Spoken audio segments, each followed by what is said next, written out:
Hello everyone, कैसे हो सब लोग। उम्मीद है कि सब बहुत अच्छे से होंगे। इस वीडियो में हम डिस्कस करने वाले हैं इलेक्ट्रिसिटी चैप्टर के एक्सरसाइज के क्वेश्चन नंबर 7 के सॉल्यूशन के बारे में। अगर आपने इससे प्रीवियस वीडियो अभी तक नहीं देखा, साथ ही साथ आने वाले वीडियोस का सॉल्यूशन देखना चाहते हो तो कंप्लीट प्लेलिस्ट का लिंक मिलेगा आपको डिस्क्रिप्शन में, तो एक बार डिस्क्रिप्शन आप जरूर चेक कर लोगे। क्वेश्चन नंबर 7 क्या है?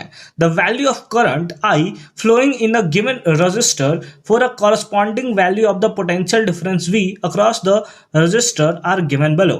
यानी कि नीचे में आपको करंट और वोल्टेज का वैल्यू दिया हुआ है, यानी कि पोटेंशियल डिफरेंस का वैल्यू दिया गया है।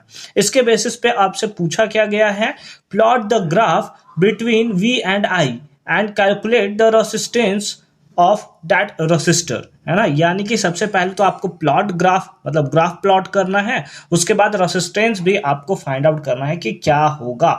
और ये जो आपको ग्राफ प्लॉट करना है, ये जो ऊपर में आपको यहाँ पर टेबल दिया गया ना, बस इसी के हेल्प से आपको करना है, ठीक है। आई होप कि सारा बात आपको अब समझ में आ चुका है। लास्ट में रेसिस्टेंस फाइंड आउट करना है, ये भी आप नहीं भूलोगे। चलो देखा जाए कि क्या क्या हमें करना है यहाँ पर।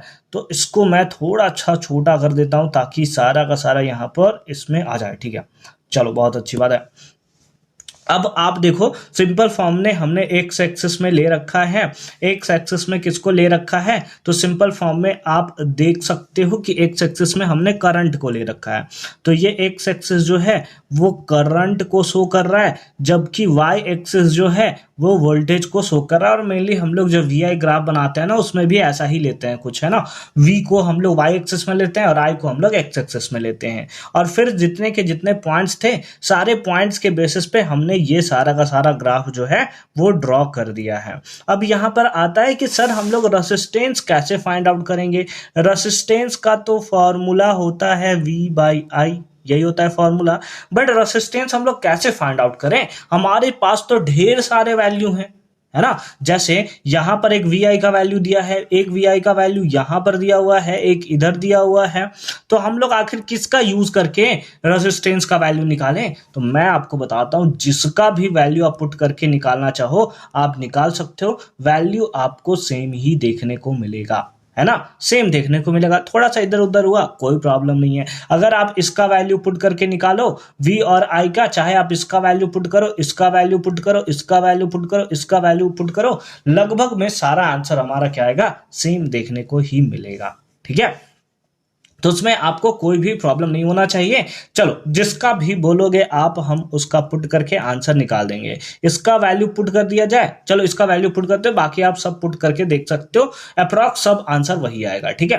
कुछ इधर उधर हो सकता है, उतना टेंशन मत लिया करो यार, ठीक है। क्या है? V का वैल्यू कितना है? 10.2 है। कितना है? 10.2 डिवाइडेड बाई I, करंट का वैल्यू कितना है? 3 है ना। जो हमने लिया है उसमें V का वैल्यू ये है और करंट का वैल्यू जो है वो आपको ये देखने को मिल रहा है, ठीक है।